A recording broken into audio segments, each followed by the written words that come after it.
Subscribe to the channel, like this video, comment your thoughts. The metallic tang of fear was almost as strong as the antiseptic clinging to Amelia Clark's cleaning uniform.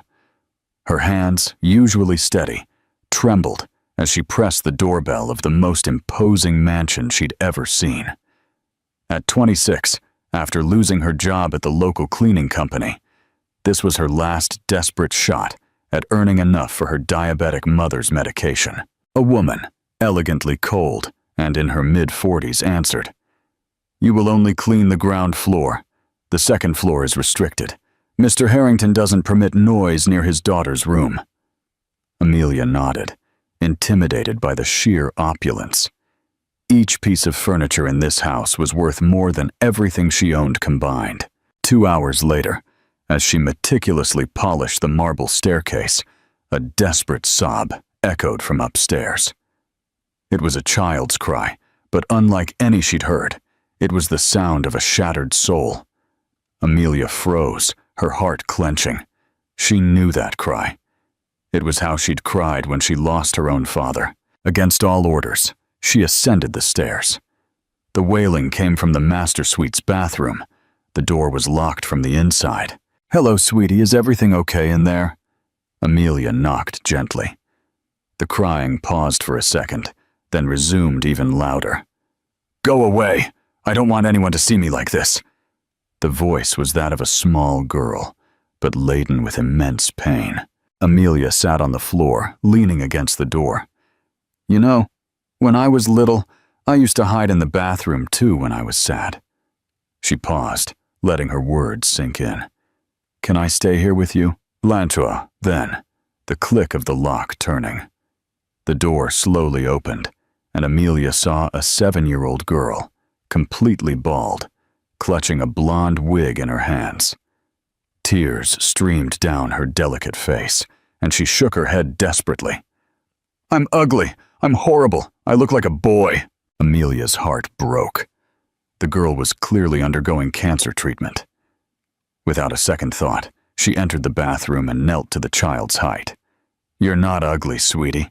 You're bald, and you know what we can do with a smooth, bald head like this?" The girl stopped crying, curious.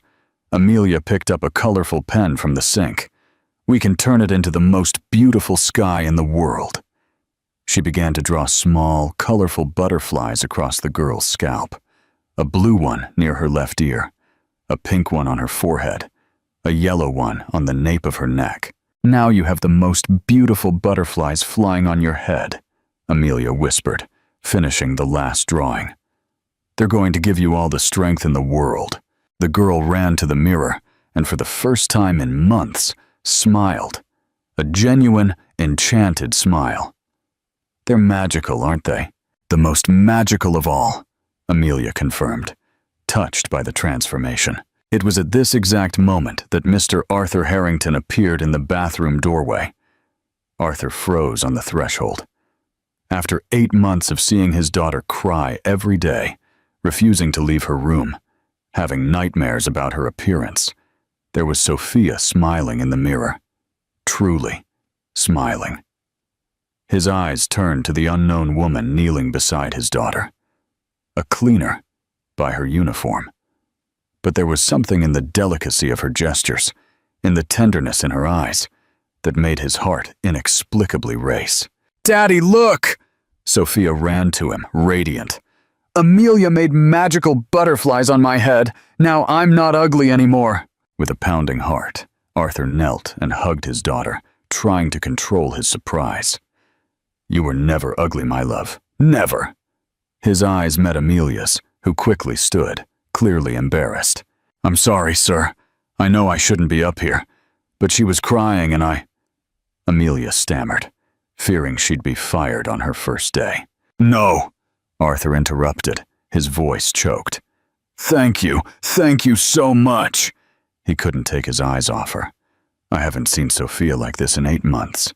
Happy, alive." The doorbell rang downstairs. "That must be Dr. Evelyn," Arthur murmured, still mesmerized by his daughter's transformation. Minutes later, Dr. Evelyn Thorne ascended the stairs with her usual cold elegance. At 45, she was considered the country's best pediatric oncologist. She was also the woman who had secretly loved Arthur for 5 years, ever since she was his supervisor during his hospital administration residency. Evelyn had always disguised her professional feelings.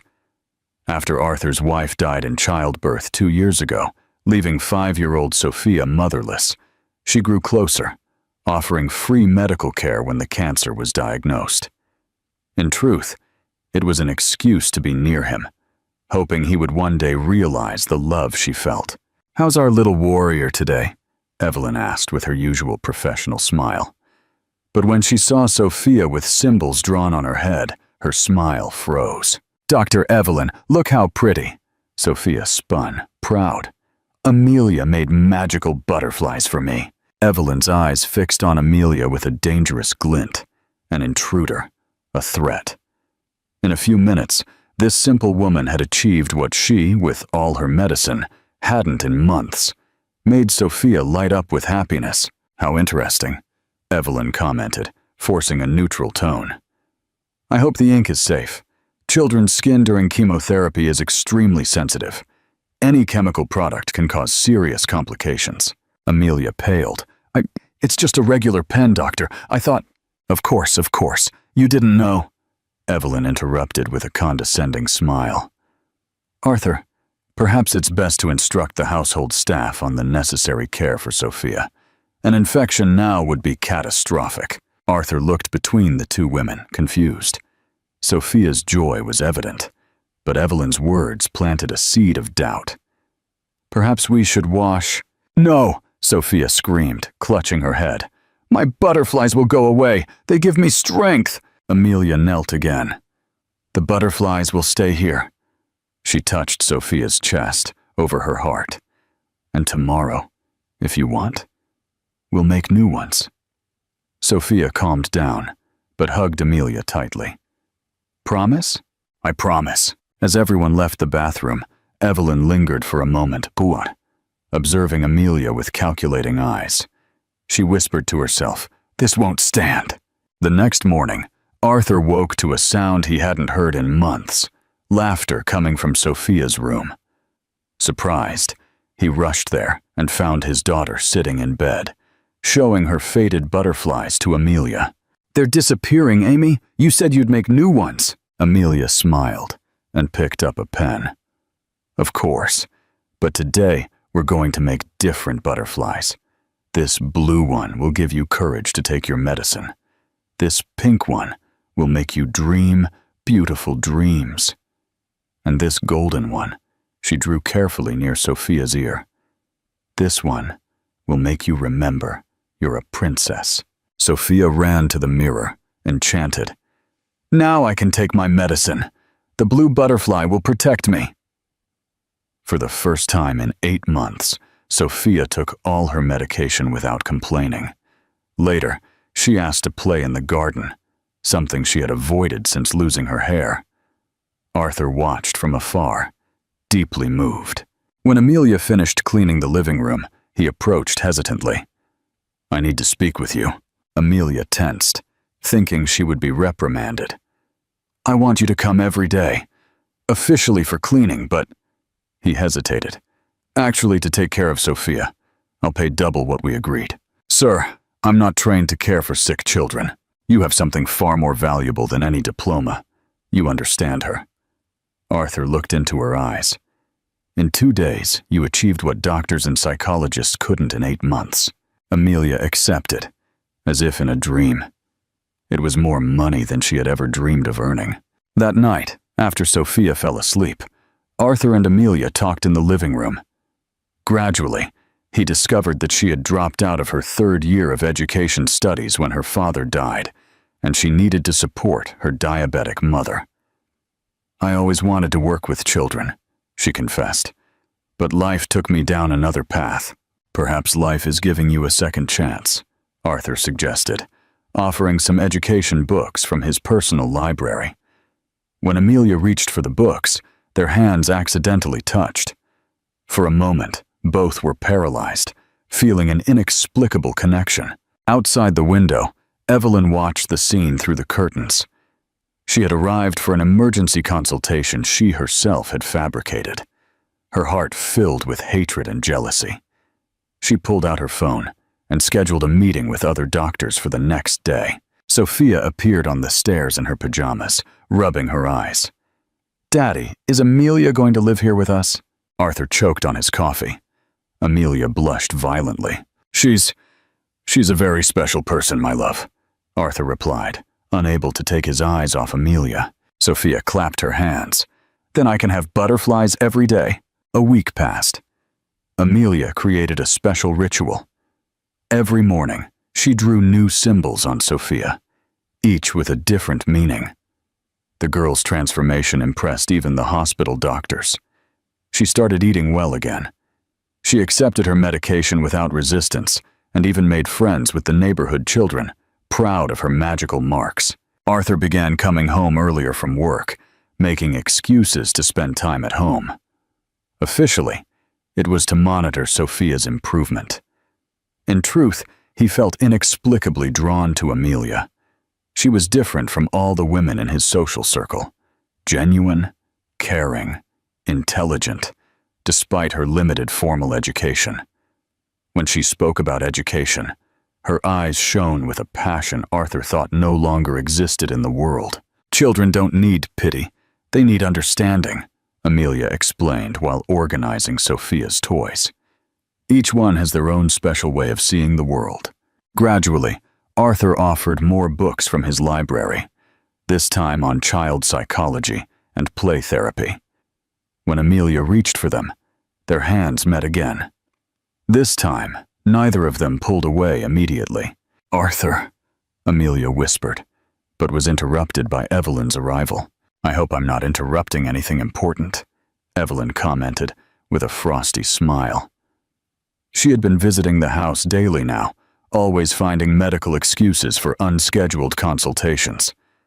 Arthur didn't question it. After all, she was a family friend offering free care. During Sophia's examination, Evelyn skillfully planted poisonous seeds with surgical precision. "Arthur, I've been talking to colleagues about Sophia's case. There's growing concern about unprofessional influences in the treatment of oncology children." "What kind of concern?" Arthur asked defensively. "Children undergoing cancer treatment are extremely emotionally vulnerable. They can develop inappropriate dependencies on people who are not qualified to deal with the psychological complexity of the disease." Arthur frowned. "Sophia is better than ever. For now, yes. But what if this person is no longer here? The trauma could be devastating. It's common in our field to have to deal with children who become dependent on nannies, caregivers, people who eventually leave their lives. The result is always traumatic." Evelyn's words echoed in Arthur's mind all night. For the first time, he questioned whether he was doing the right thing. The next day, Sophia showed her new butterflies to the neighborhood children, who were fascinated. "Amelia said each color has a special power," she explained radiantly. But Arthur observed the scene with new eyes, sown with doubt. What if Evelyn was right? What if he was putting Sophia at emotional risk? Evelyn, hidden behind the fence, photographed Sophia showing the drawings to other children. She smiled maliciously. These photos would be useful very soon. Evelyn called an urgent meeting with 3 oncologist colleagues at the hospital. She presented the photos of Sophia with the butterflies drawn on her head, but with a completely distorted context. "Look what's happening to our patient," she said, feigning professional concern. A domestic employee, without any medical qualification, is applying chemical substances to the skin of a child with a compromised immune system. Dr. Robert Davis, an experienced oncologist, examined the photos. "Evelyn, they look like harmless drawings with a regular pen." "Robert, you know that the skin of children undergoing chemotherapy reacts unpredictably to any external agent. Furthermore, there's the psychological issue. The child is developing a worrying emotional dependence on this woman." Dr. Sarah Miller, a psycho-oncologist, hesitated. "If the child is responding well to treatment for now," Evelyn interrupted, But we are setting a dangerous precedent. What if other families start allowing domestic staff to interfere with treatment? Where does our medical responsibility lie? She skillfully manipulated each argument, using professional ego and fear of lawsuits to convince her colleagues. She fabricated subtle evidence, photos of irritations that were just shadows of light, reports of dependent behavior based on distorted observations. At the end of the meeting, she got them to sign a report expressing collective medical concern about Sophia's situation. That afternoon, Evelyn went to the mansion with the report in hand. She found Arthur in his office, clearly disturbed by the questions she had been planting for days. "Arthur, I need to show you something very serious." She placed the report on the table. "My colleagues are concerned about Sophia. I can no longer ignore the risks." Arthur read the document, his stomach sinking. 4 renowned doctors expressing concern about unqualified interference in his daughter's treatment. "What are you suggesting?" "That you remove this woman from Sophia's presence for your daughter's sake." Evelyn approached, placing a hand on his shoulder. "Arthur, I know you've grown fond of her. It's natural. She's charismatic. But Sophia needs professional care, not emotional experiments." At that moment, Amelia entered the room, bringing coffee. She immediately sensed the tension in the air. "Amelia," Arthur called her, trying to keep his voice firm. "I need to talk to you." He showed her the report, explaining the medical concerns. Amelia paled as she read the words: risk of complications, inappropriate interference, harmful psychological dependence. "But, sir, Sophia is doing so well. She's eating, taking her medicine, going to her hospital sessions without resistance." I know, and I'm grateful for everything you've done, but the doctors say there are risks we can't see. If something happened to her," Amelia began to cry. "Please, let me at least say goodbye to her. It would be more traumatic for her and for you." Evelyn appeared at the door, feigning sadness. "I'm so sorry, dear. I know you've grown fond of Sophia, but she needs professional care now." With trembling hands, Amelia gathered her belongings. Upstairs, Sophia was in her room, waiting for her morning butterflies. "Amy, where are you? I'm awake," her little voice called from the stairs. Amelia stopped at the door, her eyes full of tears. Arthur couldn't look at her, consumed by guilt and fear. At least tell her I didn't want to leave." She left the mansion crying, while Sophia screamed from her bedroom window. "Amy! Amy! You're back! Where are my butterflies? I need my butterflies!" Evelyn watched the scene with thinly veiled satisfaction. Finally, that threat had been eliminated. Now Arthur had no more distractions, and Sophia, once again, depended completely on her medical care. 2 weeks passed since Amelia was dismissed. Sophia hadn't left her room once. She refused to eat, spit out her medication, and began scratching her scalp until it bled, desperate to find the butterflies that had disappeared. "My butterflies are gone. Without them, I won't get better," she screamed when Arthur tried to give her medicine. "I want Amy. Where's Amy?" Arthur felt his chest tighten with each question. "My love, Amy had to leave, but you'll be okay." "Liar. She promised she'd never abandon me. She lied just like Mommy. Mommy said she'd come back and she didn't." The words hit Arthur like daggers. Sophia was regressing emotionally, connecting Amelia's departure with her mother's death. He tried to calm her, but she pushed him away. "You sent her away. I don't like you anymore." Meanwhile, Amelia had returned to her old job at a cleaning company, earning 1/3 of what she received at the mansion. But she couldn't concentrate on anything. Her hands trembled as she cleaned, and she constantly found herself thinking of Sophia. Anna Reed, her nurse friend of 3 years, worked at St. Vincent's Hospital, the same one where Sophia was undergoing her oncology treatment.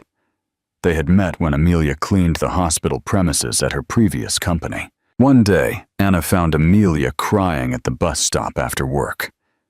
"Amelia, I haven't seen you in weeks. What happened? You look distraught." Between sobs, Amelia told her everything. Anna was disturbed. "That doesn't make sense. I've worked in pediatric oncology for 8 years.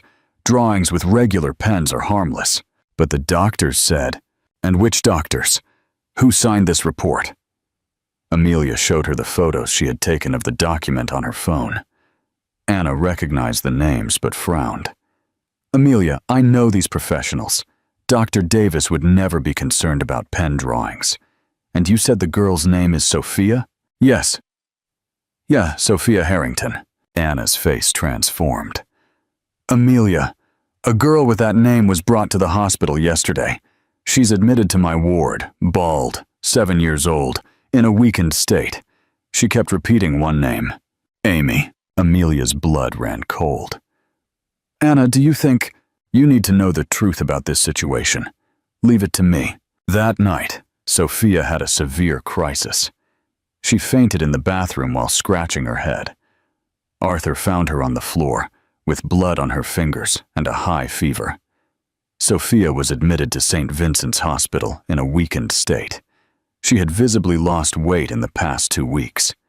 She was dehydrated and had developed a mild infection in the scratches on her head. More seriously, she adamantly refused to cooperate with any treatment. "I want Amy. Only Amy can give me my medicine," she screamed at all the nurses. "Without the butterflies, I'll die." Arthur didn't leave her bedside, distressed. He pleaded, promised toys, trips, anything. But Sophia turned her face to the wall and whispered only, "Butterflies. I want my butterflies." Evelyn appeared at the hospital, feigning deep concern. "Arthur, I warned you this could happen. The emotional dependence she created with that woman is causing severe psychological trauma. But she's refusing to eat, Evelyn. She won't take her medicine. It's a difficult but necessary process. Sophia needs to learn to be independent. With time and proper psychological support, she will overcome it." Internally, Evelyn felt a pang of guilt seeing Sophia so fragile. But her wounded pride was stronger. She convinced herself she was doing the right thing, eliminating an inappropriate influence. Anna, who supervised the night shift, observed Sophia with growing concern. The girl was not just a patient. She reminded Anna of her own niece at the same age, seeing Sophia cry alone in the dark, whispering, "Amy, why did you abandon me?" Anna felt her heart break. During her break, she tried to call Amelia, but the call dropped. She only managed to send a message. Sophia admitted, concerning condition, "Need to talk to you."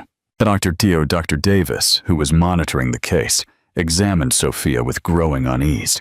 He pulled Arthur aside. "Arthur, I need to be direct. If Sophia doesn't accept proper medication and nutrition, we'll have complications. The infection on her head could worsen, and she's dehydrated. What do I do? She only asks for a person the doctor said was harmful." Dr. Davis hesitated. "Arthur, about that report, can I see the evidence that based our recommendation again?" Arthur explained about the photos of the irritations. Dr. Davis asked to see them, but Evelyn claimed they were on her office computer.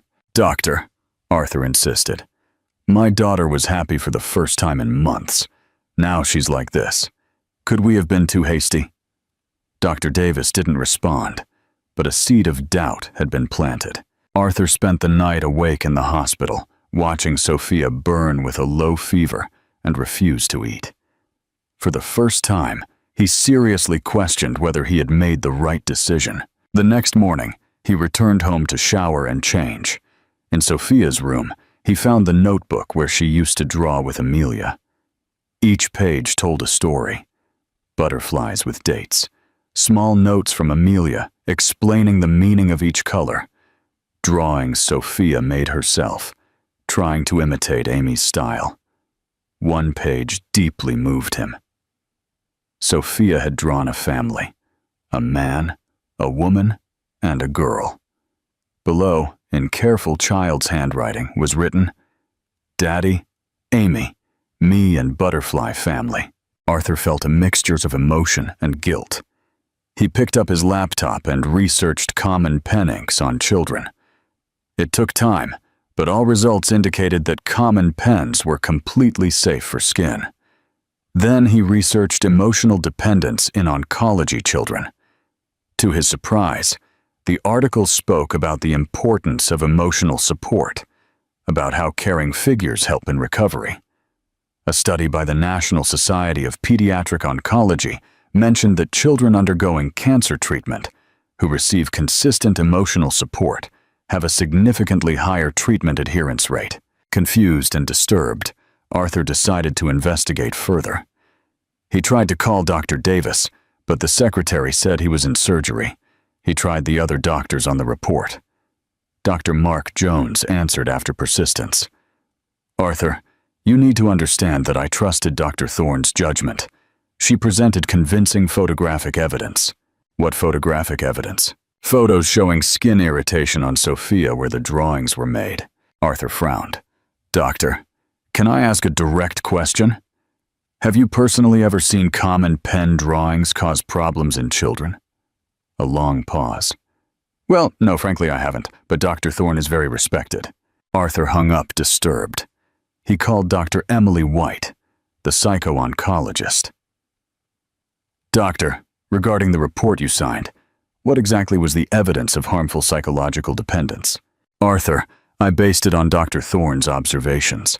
She mentioned obsessive behaviors, refusal to interact with other caregivers. But Sophia always interacted normally with me, with you, with other doctors. She just especially liked Amelia." Another awkward silence. Perhaps we should reevaluate the case."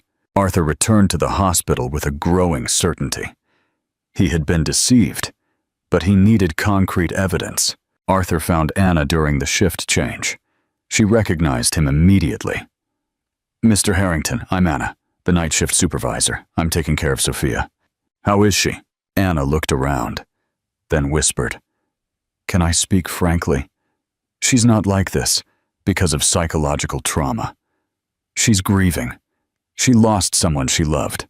But the doctors said, Mr. Harrington, I've worked with children for 8 years. Sophia doesn't need less affection. She needs more. And this Amelia, I know her. She's one of the most caring people I've ever met." Anna told him how she met Amelia when she cleaned the hospital. She always stopped to talk to the hospitalized children. They adored her. Arthur felt a wave of remorse. "Anna, I need to find Amelia and beg for her forgiveness, but I don't know where she lives. I know where she works now. Total Clean Solutions in Willow Creek." Arthur left the hospital in the middle of the night with one certainty. He needed to correct the biggest mistake of his life. He went to the company and waited in the parking lot. When he saw Amelia getting off the bus at 6:30 in the morning, his heart ached.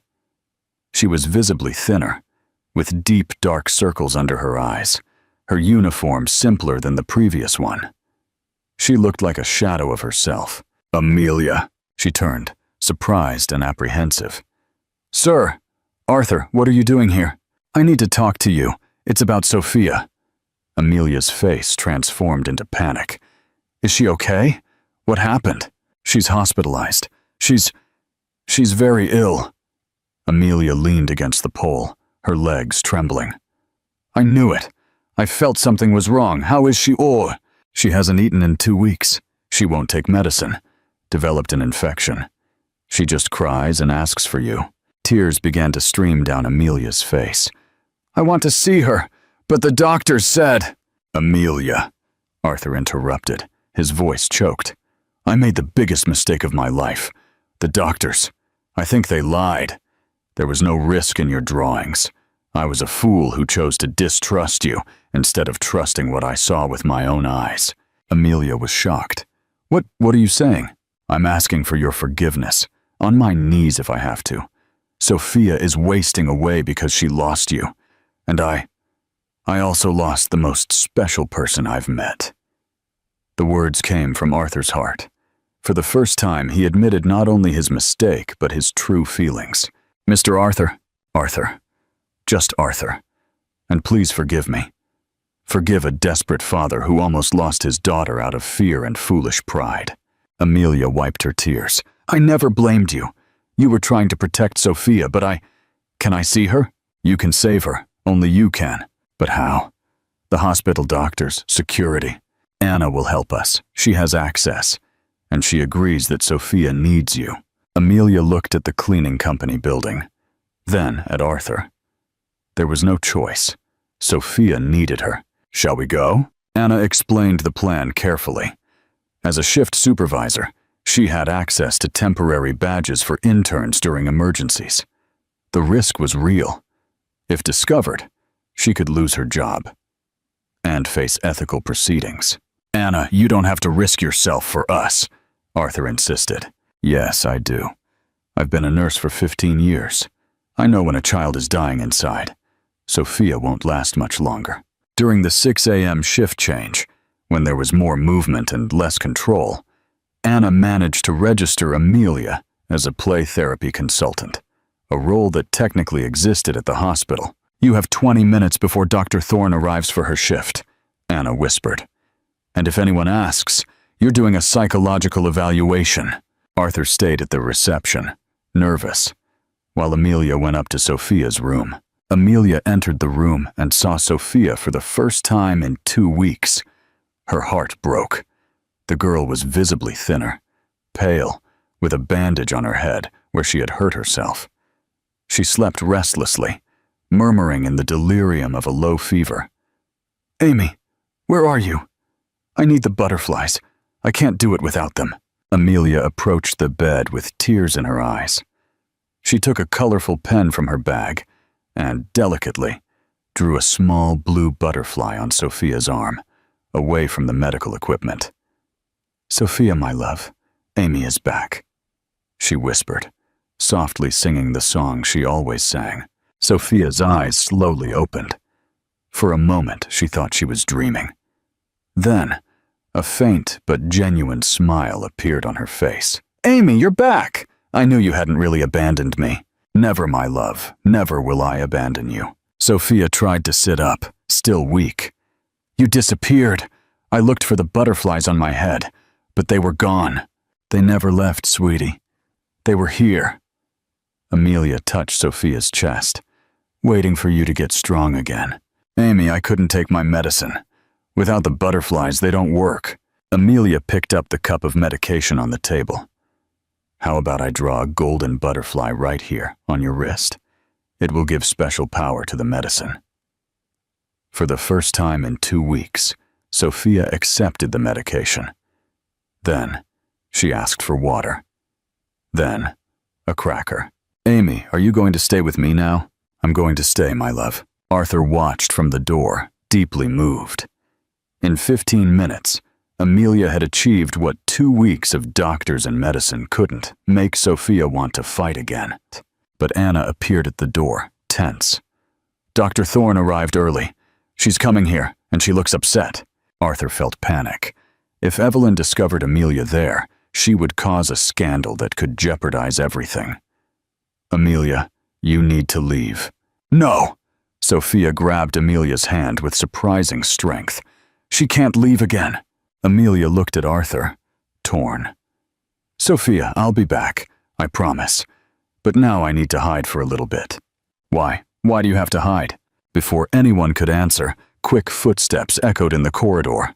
Evelyn appeared at the room door. What on earth is happening here?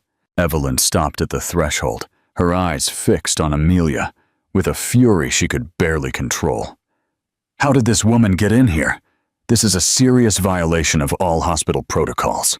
Dr. Thorne, I can explain, Arthur began, instinctively positioning himself between Evelyn and Amelia. There's no explanation. This is hospital invasion, exposure of a vulnerable patient to external contamination. Evelyn picked up her phone. I'm calling security and the board immediately. No! Sophia screamed from the bed, surprising everyone with the strength of her voice. Amelia can't leave.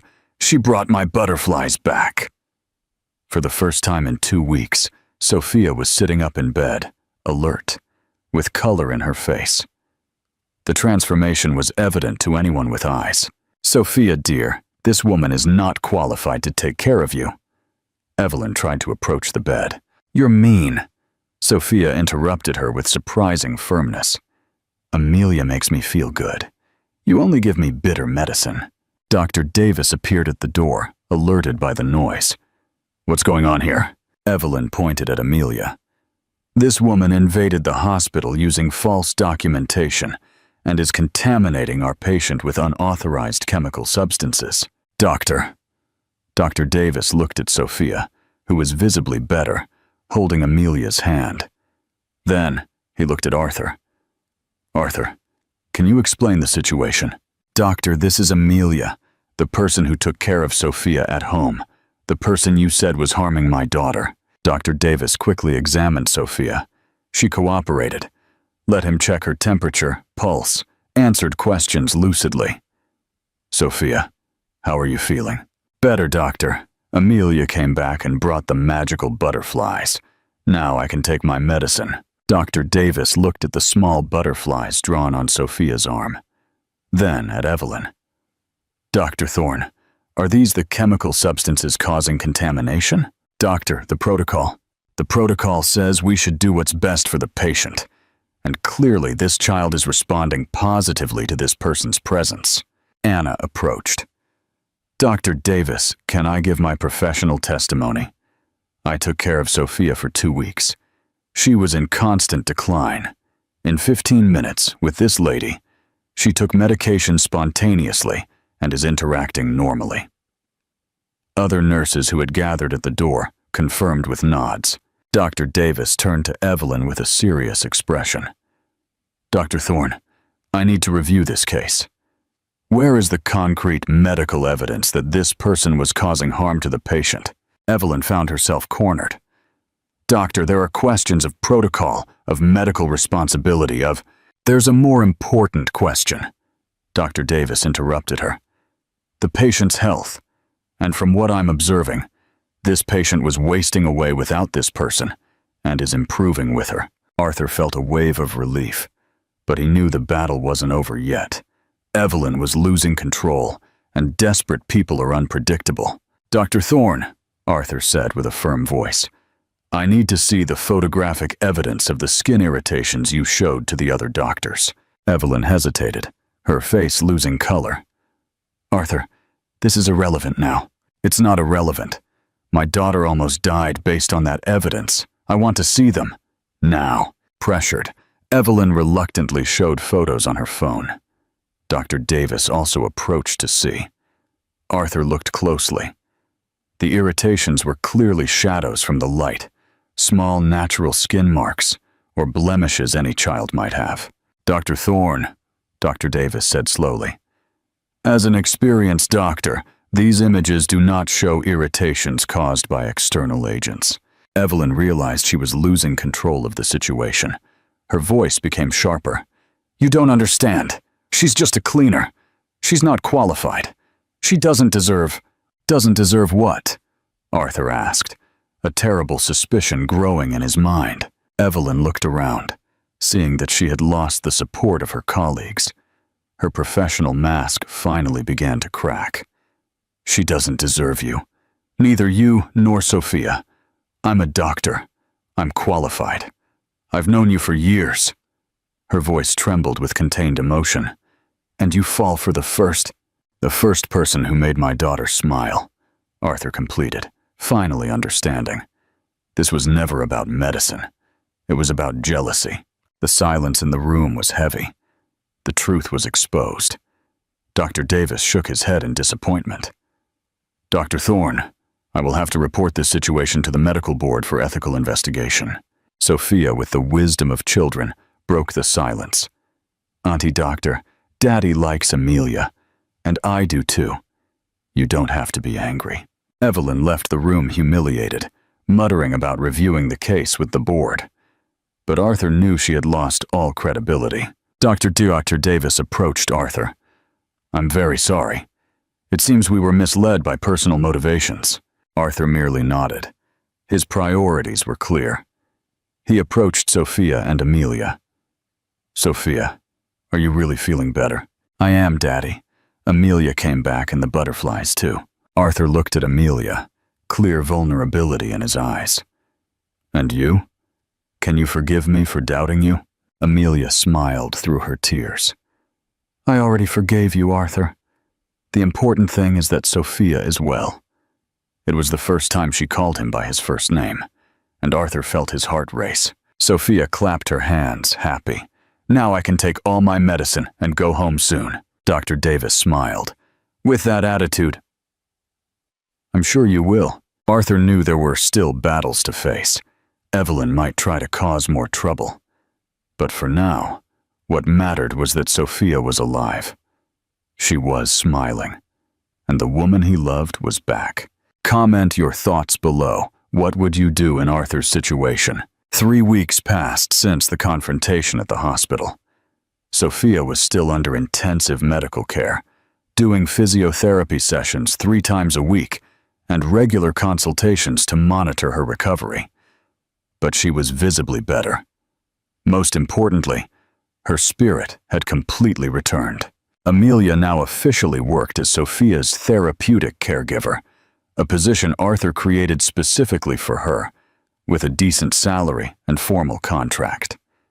She accompanied Sophia to medical appointments, helped with medication, and on her free evenings, studied hospital pedagogy through online courses that Arthur paid for. Daddy, when is Amelia going to live here for real? Sophia asked during dinner, playing with a golden butterfly drawn on the back of her hand. Whenever she wants, my love, Arthur replied, exchanging a shy glance with Amelia. Their daily closeness had deepened their feelings, but gradually and respectfully. They were small moments, hands touching while helping Sophia, conversations about the future after she fell asleep, shared smiles when the girl showed her strong personality. That night, after Sophia fell asleep, Arthur and Amelia talked on the balcony. He was visibly nervous. Amelia, I know it's still early, but these have been the happiest days I've had in years, not just because Sophia is recovering, but because you're with us. Amelia blushed but smiled. Arthur, I also feel different, more complete, but I'm still afraid I won't be enough for you. You are more than enough, he whispered, gently holding her hand. The intimate moment was interrupted by the phone, ringing insistently. Arthur answered with irritation. On the other end, an unknown female voice. Mr. Harrington, my name is Clara Jones from the City News portal. I'd like to ask some questions about your relationship with Dr. Evelyn Thorne and certain irregularities in your daughter's treatment. Arthur felt his stomach drop. How did you get my personal number? I have a medical source who claims you are being manipulated by an unqualified person, putting your daughter at real risk. Can we talk? Arthur hung up abruptly, but he knew this was just the beginning. In the following days, Evelyn executed the first phase of her revenge plan with surgical precision. She could no longer attack medically. She had lost credibility at the hospital. But she could destroy reputations through public opinion. She sought out journalists who worked with sensationalist stories, offering an explosive narrative. Millionaire businessman abandons medicine for cleaner, putting cancer-stricken daughter at risk. Evelyn was skilled at manipulating facts. The butterflies became chemical substances of unknown origin. Amelia's affection turned into emotional manipulation for financial gain. Sophia's improvement was a temporary coincidence that could tragically reverse. Look at these photos. She showed the journalists images of bald Sophia, with colorful drawings on her head.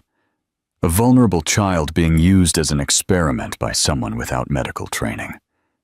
Without the full context, the images could indeed seem concerning to those unfamiliar with the story. A week later, the first article was published online. Controversial. Businessman replaces medical treatment with cleaner's alternative therapy. The text was carefully written to appear as serious journalism, but with a clear bias. The article gained traction on social media. Comments were mixed, but the negative ones were more aggressive. This is negligence. Where's the oversight? Child being used. Arthur found out when his assistant approached him, concerned. "Mr. Harrington, some clients are calling, asking about an online article, and we have some protest emails." Arthur read the article and felt a mixture of anger and apprehension. Evelyn was being smarter this time, not attacking directly, but planting seeds of doubt. He returned home and found Amelia trying not to show concern, but clearly shaken. Arthur read the comments. "Some people are saying terrible things. They're people who don't know us. They don't know Sophia. We'll ignore it." But Sophia, who was learning to read better, saw some words on her mother's phone screen. "Amy, why did they write that you're mean?" Amelia didn't know how to explain to a 7-year-old that there are people who attack without knowing the truth. A week later, Evelyn intensified the campaign. She managed to get other doctors, who did not know the case personally, to sign a letter of professional concern about unconventional treatments in pediatric oncology. The second article was more aggressive. Doctors warn, alternative treatment can put cancer-stricken child at mortal risk. This time, the repercussion was greater. Groups on social media began sharing the story with indignation. Some people even called Arthur's company, questioning his social responsibility. Arthur decided to act. He sought out Dr. Davis, who agreed to give an interview clarifying the medical facts. "Sophia is clinically stable, responding well to conventional oncology treatment, and the emotional support she receives at home is beneficial for her recovery," Dr. Davis declared to the press. But the interview had less repercussion than the sensationalist articles. The truth, as always, is less viral than controversy. Anna, the nurse, tried to help by posting a testimonial about Amelia on her social media. "I've known this woman for years. She's one of the most dedicated people I've ever met.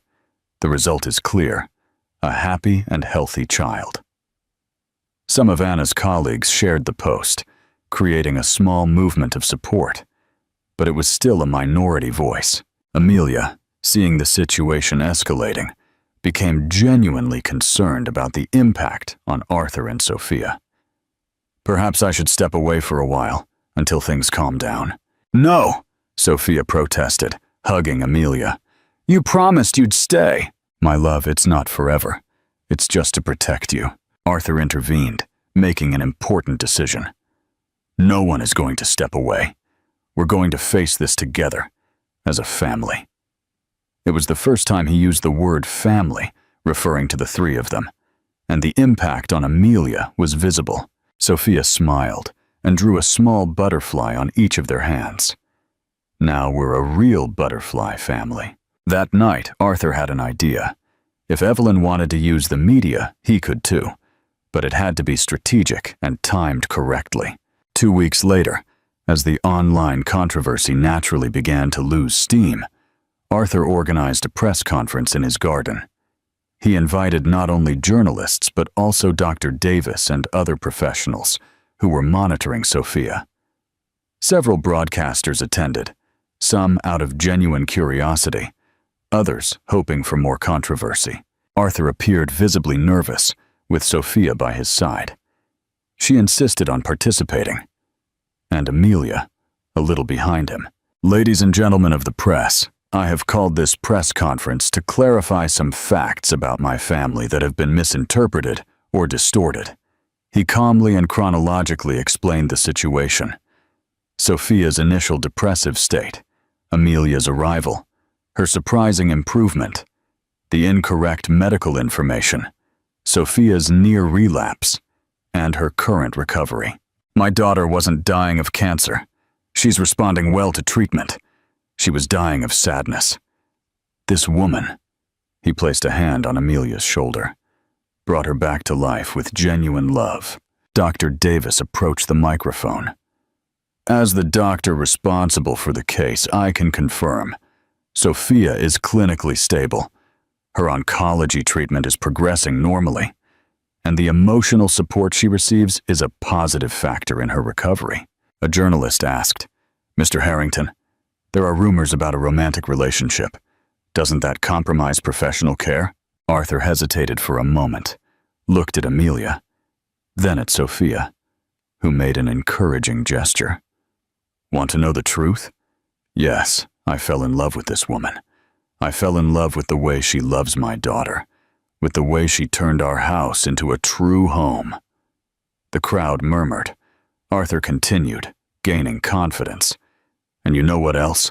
I'm going to ask her to marry me, because I found the woman of my life and the mother my daughter chose. He turned to Amelia, who was in complete shock, and knelt right there. Amelia Clark, will you marry me?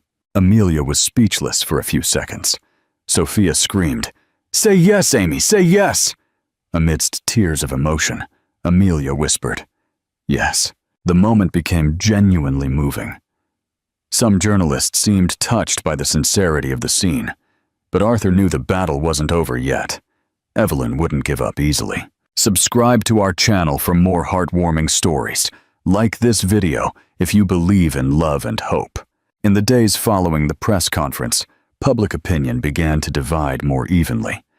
The video of the marriage proposal went viral, with millions of people moved, but also with critics questioning if it was a media stunt. Evelyn, furious with the change in narrative, recruited more conservative groups, claiming the situation represented parental irresponsibility and inappropriate influence in medical treatment. She gained support from some doctors who, without knowing the details, questioned dangerous precedents. The pressure continued, but now more balanced, with advocates and critics speaking out. Amelia, despite the marriage proposal, still struggled with insecurities. But this time, they were different. No longer about being good enough, but about exposing Arthur and Sophia to so much public scrutiny. Arthur, did we do the right thing? All this exposure, these discussions. Sophia should be living a normal childhood. Love, Arthur said, using the word for the first time. Sophia is living. For the first time in a long time, she is truly living. The rest is just noise. But Amelia's insecurity increased when Sophia caught a common cold. Nothing serious, just a normal cold any child would get. Evelyn, however, used this to fuel her supporters. Look, the child's health is being compromised. Dr. Davis had to give another interview explaining that colds were absolutely normal, especially in recovering children. But Amelia felt guilty. What if they were right? What if she really didn't know how to take care of her properly? Sophia, noticing Amelia's concern, had a serious conversation with her. Amy, are you scared of something? A little, sweetie. Scared of what? Scared of not knowing how to take care of you properly. Sophia thought with the seriousness children sometimes show, then drew a butterfly on Amelia's arm.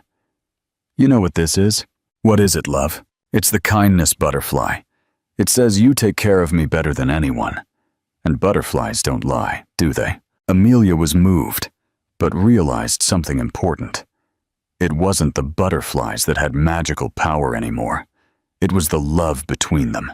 Evelyn, realizing she was gradually losing the battle for public opinion, decided to play her most serious card. She approached Child Protective Services with a formal and detailed complaint of negligence and exposure to risk. Look at this dossier. She presented a well-crafted document with photos, statements from doctors who did not know the case, and a distorted analysis of the situation. An immunosuppressed child being exposed to untested substances by an unqualified person. The Child Protective Services counselor, Mr. David Green, was an experienced professional who took all complaints seriously, but was also cautious. Dr. Thorne, I see you have legitimate concerns, but I must ask, is there evidence of actual harm to the child? The harm can be cumulative, Mr. Green. It may not appear immediately, but the risks are real. I understand. We will open an investigation process. It will be necessary to make home visits, separate interviews with the family, and a technical evaluation. Evelyn smiled internally.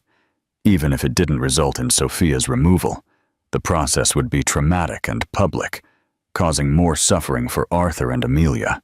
Mr. Green scheduled the first visit for the following week, explaining that the process could take several weeks and would include multiple evaluations. When Arthur received the official notification, he felt the weight of the situation. It was no longer just media. It was a formal investigation that could have serious consequences. Amelia, we need to prepare. This is going to be a long process. Arthur, what if they take Sophia from us? They won't, because there's no negligence, but it will be a difficult period. Sophia, noticing the tension, asked what was happening. Arthur explained simply that some people wanted to make sure she was well cared for. But I am well cared for.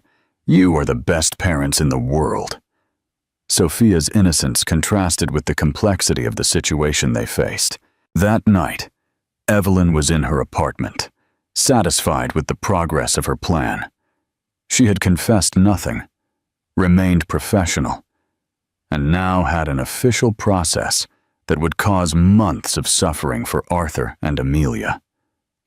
She still didn't know that her obsession was about to turn against her, devastatingly. 2 weeks passed since Child Protective Services initiated the formal investigation. The first home visit went well. Dr. Maria Sanchez, the social worker, was impressed with the welcoming family environment. But 2 more visits were still pending, and the process could extend for another 2 months. During this period, Arthur made a decision that surprised Amelia. On a Saturday morning, he appeared nervous with an unexpected proposal. Amelia, I want us to get married, now. What do you mean now? Before the process ends. I know it might seem rushed. Maybe it will even harm our public image. He hesitated, showing insecurity for the first time. But I can no longer pretend I'm waiting for someone's approval to love you. Sophia clapped her hands, excited. Wedding! Can I be the flower girl? Of course you can, princess. Arthur smiled. Then he became serious again. Amelia, it might be the most impulsive decision of my life. My lawyers said it could complicate the process. And you still want to? Amelia asked, touched by his vulnerability. I do. I'm tired of living in fear of what people will think. Amelia was emotional, but also concerned. Arthur, what if this is interpreted as desperation? What if they use it against us? Then we'll face it together, as a family. They decided to have a simple ceremony, just civil, at their own house, with few people, Dr. Davis, Anna, some close friends, and Sophia as the flower girl. A week later, in the mansion's garden decorated with paper butterflies Sophia had made, Arthur and Amelia got married. It was a small but sincere ceremony. I accept and promise to protect not only you, but our family, even when the whole world questions our choices, Arthur said in his vows. I accept and promise to be brave enough to deserve the love you offer me, Amelia replied. Sophia threw petals mixed with paper butterflies, shouting, Long live Daddy and Mommy! But the joy was interrupted when Anna whispered to Arthur, Someone's taking pictures from the street. Arthur saw a car parked with someone photographing. Evelyn had managed to get journalists to document the desperate wedding during an investigation. The next day, the headline confirmed his fears. Businessman rushes marriage during Child Protective Services investigation. 3 weeks after the civil wedding, Sophia was at the hospital for a routine checkup when she saw other children undergoing treatment. Some were sad, bald, isolated, and fearful. Mommy Amelia, she called for the first time officially. Why are those children sad? Amelia looked and saw children in different stages of oncology treatment. Some clearly depressed. They're going through what you went through, sweetie. They're learning to be brave. And Sophia became thoughtful. Then she had an idea that would be controversial. Mommy, can I teach them to make butterflies too? Amelia hesitated. After all the controversy, was it prudent? Sweetie, maybe it's best to let the doctors take care of them. But I know how they feel. I know they think they're ugly. When they got home, Sophia was determined. She started drawing butterflies on paper, creating a kit for other children. Daddy, I want to do a project. I want to teach the children at the hospital. Arthur was torn. On one hand, his heart warmed with his daughter's generosity. On the other, they were still under investigation. Princess, maybe we should wait for things to calm down. But they're sad now, Daddy. They can't wait. Amelia saw Arthur's dilemma and made a courageous decision. You know what? Let's talk to Dr. Davis. If he approves, we'll try. It was a risk, but Sophia's idea was so pure that they decided to risk it. Dr. Davis was initially hesitant. Arthur, you're still under investigation.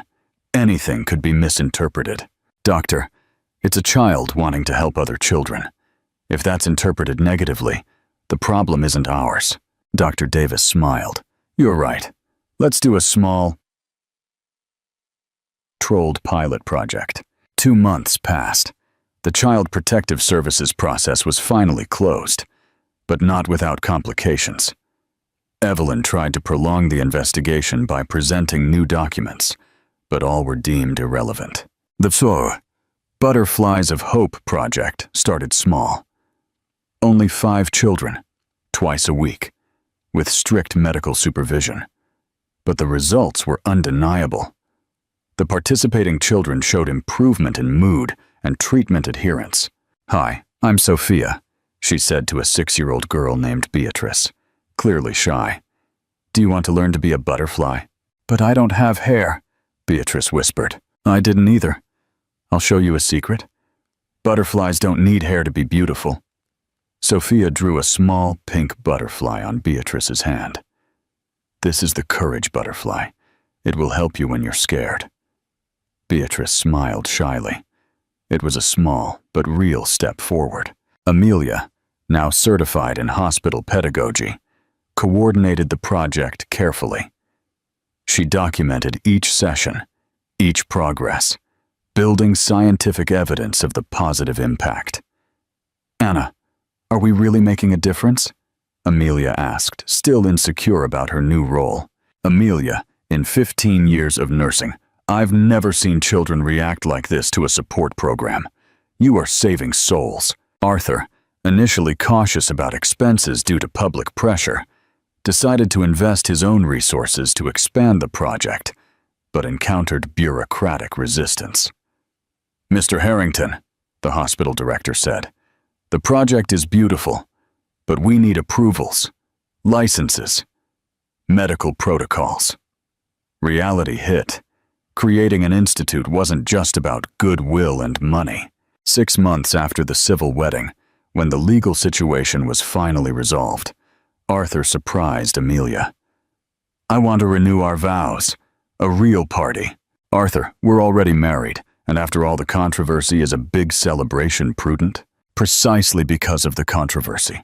I want to show that we don't hide from our love. Sophia, now 8 years old with beautiful curly hair growing in, was euphoric. Can I wear a princess dress?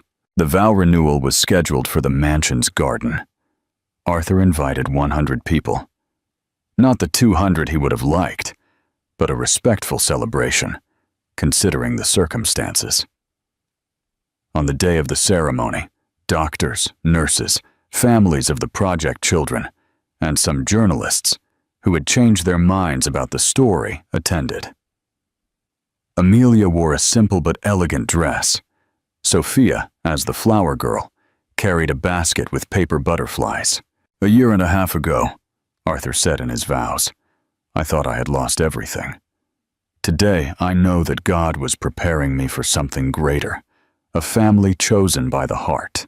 "Arthur," Amelia replied, "you taught me that true love is worth any fight." Sophia asked to speak. "I want to thank you for teaching me that family isn't just who you're born with, it's who you choose to stay with."